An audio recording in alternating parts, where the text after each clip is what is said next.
Welcome to the Explainer. Now, if you've ever studied curriculum development, you absolutely know the struggle I'm talking about. You get handed this massive list of brilliant educational scholars, and honestly, it usually feels a bit like reading a phone book from the 1950s, just a completely disconnected list of names and theories that you're somehow supposed to memorize. But what if we totally flipped how we look at them?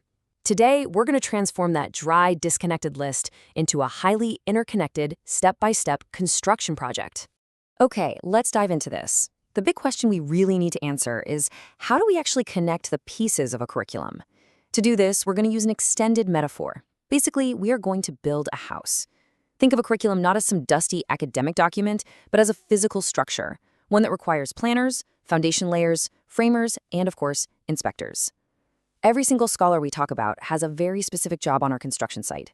And by the end of this explainer, you're going to see exactly how they all work together to tame the usual chaos of a real-life build.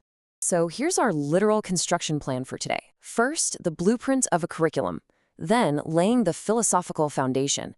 Next, framing and designing rooms, followed by living in the house. And finally, we'll meet the master architects.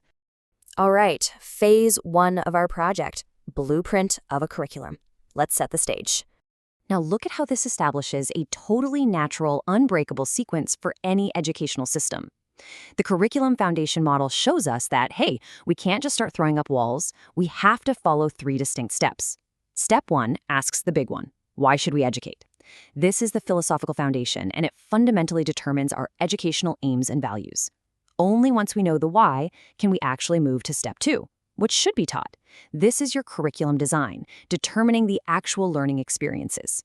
Finally, that all cascades down to step 3, how should it be implemented, which ultimately yields our student learning outcomes. It is this perfect, logical flow from philosophy straight into design and down to the results. Moving right along to phase 2, laying the philosophical foundation. Time to lay the groundwork.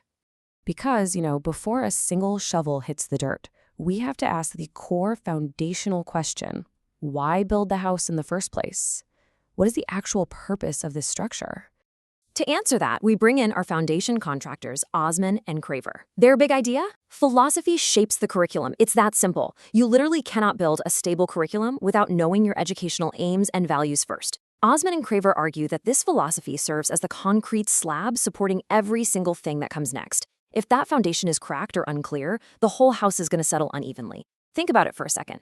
If you try to teach advanced physics without agreeing if the overarching goal is just, say, rote job readiness versus pure scientific discovery, well, your educational aims are split. The entire structure eventually fractures. You absolutely have to know why you're building before you pour that concrete. All right, the foundation is poured. Let's get into phase 3, framing and designing rooms. This is where we see a brilliant division of labor in curriculum design. We've got 2 major scholars stepping onto the site. First up, Ralph Tyler. His main question is, what should students achieve? Tyler's big idea is the objectives-driven curriculum. So in our house analogy, Tyler is the guy looking at the blueprints and deciding exactly what rooms the house actually needs. Do we need a kitchen, a 3rd bedroom? He defines the necessary spaces based on our top-down objectives. But then Hilda Taba steps in. She asks, how should curriculum be developed, and pushes for a teacher-designed curriculum. Honestly, this was a massive game changer. Instead of administrators sitting in some distant office making all the rules, Taba argued that the people actually doing the teaching need to be the designers. If Tyler decides we need a kitchen, Taba is the one getting in there and drawing the exact floor plan for that kitchen, ensuring the counters and appliances are perfectly laid out for the person doing the cooking, the teacher. So the crucial point here is understanding how Tyler's isolated rooms actually get connected to one another. Let's compare Tyler with another key framer, Jerome Bruner. While Tyler is entirely focused on what rooms we need to hit our goals, Bruner asks, how should knowledge be organized? Bruner's famous for the spiral curriculum. That's the idea that students revisit topics repeatedly, going deeper and getting more complex each time around. So, in our amazing house build, Bruner is the one designing the hallways and those magnificent staircases. He connects Tyler's isolated rooms so that a student can smoothly walk from one concept to the next, constantly spiraling upward to higher and higher levels of understanding. Which brings us to phase 4, living in the house, the lived experience. Now we get to bring this curriculum to life. Because a house isn't a home until someone lives in it, right? John Dewey comes in and asks, how do students learn? His answer? Learning by doing. Dewey represents the lived experience inside the house. The actual cooking in Taba's kitchen, the conversations happening in the living room, just the messy, highly active, hands-on reality of living. Then we have Paulo Freire. He asks, why educate? But strictly through the lens of social justice. Freire makes sure our house doesn't just exist in a vacuum. He wants to know how our structure connects to the wider neighborhood and the community, ensuring that education actually empowers the residents and elevates the entire neighborhood rather than oppressing it. And finally, right before anyone gets too comfortable, Briggs and Thomas show up. They're our relentless home inspectors. They ask, how do we know the curriculum works? Their focus is entirely on evidence-based educational research. They are in there checking the plumbing, testing the smoke alarms, gathering the hard empirical evidence to prove that this house is functioning exactly the way it's supposed to. And that leads us to our final phase, Phase 5, the master architects, managing the project. So this is the classic question your lecturer is almost guaranteed to ask you. Where exactly do Ornstein and Hunkins fit into all of this?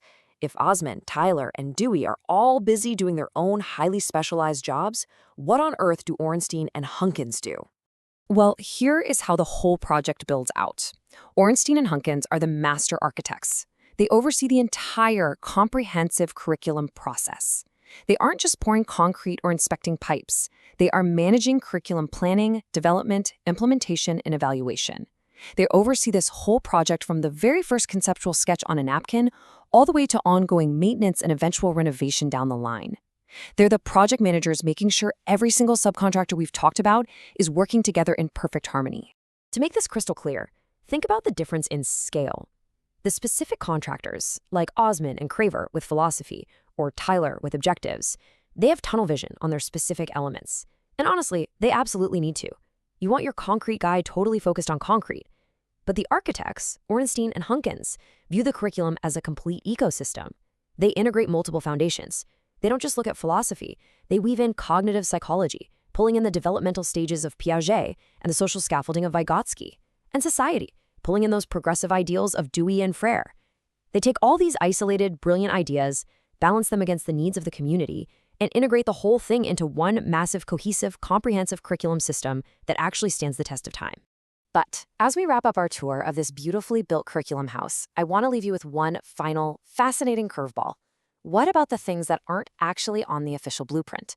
Scholar Elliot Eisner steps into our newly built house and asks a great question. What else do students learn? Eisner focuses on the hidden curriculum. Think of this as the invisible decor. It's the unwritten house rules, the atmosphere, the unspoken social dynamics happening within those walls. You might have perfectly designed rooms and a rock-solid foundation, but the hidden curriculum shapes the students just as powerfully as any official lesson plan. So, as you look back at your own educational experiences, I want you to ask yourself, what was explicitly built into the blueprint of your learning, and what did you just absorb from the hidden, unspoken decor of the house? Keep that in mind next time you look at a curriculum, and happy building.